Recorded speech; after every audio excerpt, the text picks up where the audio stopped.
વાત કરું તો 1986માં આર્કેડ ડેવલપર્સ પ્રાઇવેટ લિમિટેડની શરૂઆત થઈ. અમિત જૈન સાહેબના ફાધર શ્રી માંગીલાલ જૈને આ બિઝનેસની શરૂઆત કરી. તો આ સેકન્ડ જનરેશન છે રિયલ એસ્ટેટ ડેવલપમેન્ટમાં મુંબઈની અંદર. રૂરલ મુંબઈ અત્યારે કહી શકીએ, જ્યાં MMR જે આપણે શબ્દ વિસ્તૃત મુંબઈની અંદર. અત્યાર સુધી એટલે કરન્ટલી અમે લગભગ 1.87 બિલિયન સ્ક્વેર ફૂટ એટલે જેટલું કામ અત્યારે અંડર ડેવલપમેન્ટ છે.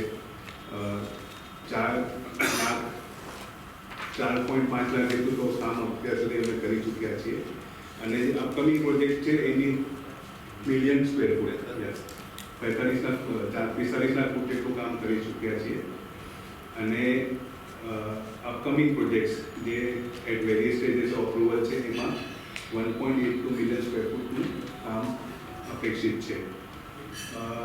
જે રિયલ એસ્ટેટ ડેવલપર માટે મુંબઈની અંદર જેને આપણે કહી શકીએ કે એકદમ ચોખ્ખો ચટ વ્યવહાર, simple development, time to time delivery, કોઈ પણ પ્રોજેક્ટ શરૂ કરે એમાં ડિલિવરીમાં ડિલે નથી અને ઓનેસ્ટલી અને સિમ્પ્લિસિટીથી કામ કરીએ છીએ. સાહેબને આજે 1998થી આ ધંધામાં કાર્યરત છે અને અત્યારે આપણે આ જેટલા પણ પ્રોજેક્ટ કે ફાઇનાન્શિયલની હિસ્ટ્રી જોઈશું આ બધા એમના કાર્યકાળ દરમિયાન કરેલા પ્રોજેક્ટ્સની જ છે.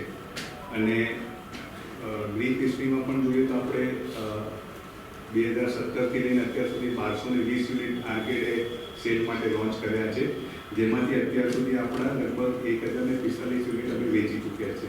તો પ્રોજેક્ટ લેવાનો, અપ્રુવલ કરવાની અને સાથે સાથે ફ્લેટ્સ જે બનાવી રહ્યા છે એને વેચી એમાંથી જ કેશ ફ્લો ઊભો કરીને પ્રોફિટેબિલિટી જનરેટ કરવાનું આ અમારી કાર્ય પદ્ધતિ હંમેશા રહી છે.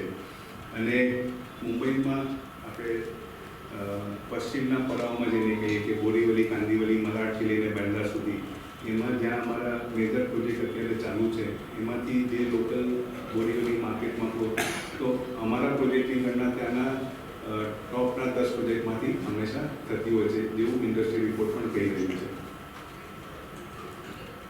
જે અમારા 6 પ્રોજેક્ટ અત્યારે કરન્ટલી જે ચાલુ છે જેમાંથી આર્કેડ ક્રાઉન જે બોરીવલી વેસ્ટ દેવીદાસ લેન પર સ્થિત છે એની ઓસી જુલાઈ મહિનામાં જ આવી છે, જૂન મહિનામાં 12 જૂને આવેલી છે. અને બાકી આર્કેડ અસ્પાયર, ઓરા, પ્રાઇમ, નેસ્ટ અને પર્લ અને ઈડન આ બીજા 5 પ્રોજેક્ટ જે ચાલુ છે. આ 6 પ્રોજેક્ટમાંથી પણ 3 પ્રોજેક્ટ છે જે અમે પ્લોટ આઉટરાઇટ ખરીદી અને ડેવલપમેન્ટ શરૂ કર્યું છે. અને 3 જે પ્લોટ્સ જે ડેવલપમેન્ટ છે એ જે મુંબઈમાં પ્રચલિત છે સોસાયટી રીડેવલપમેન્ટ, કે જ્યાં આગળ એક્ઝિસ્ટિંગ સોસાયટી જૂની ઊભી હતી એનું અમે ડેવલપમેન્ટ રાઇટ લઈ એને તોડી અને નવું બિલ્ડિંગ બાંધીને આ બીજા 3 પ્રોજેક્ટ એક જ વર્ષનો નહીં જો Second wave of 23 થી 24 भी तो I am talking about 24.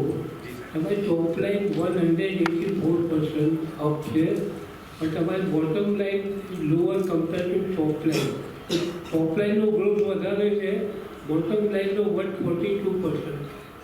What is the reason? the margins will keep on varying on a time to time. જેવા પહેલા સમજો જૂની લેન્ડ લીધી હશે, રેટ્સ વધી ગયા હશે, so that will give you incremental profit.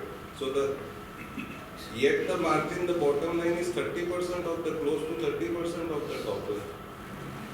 The pre-tax EBITDA is 30%, 170 out of 635 is 30% close to. તો એની પહેલા 40 થયા એટલે 30 લેસ છે, એ તો પહેલા ભાવ વધી ગયા હશે, જૂની લેન્ડ હશે, તો is 30%. Okay. Okay, thank you.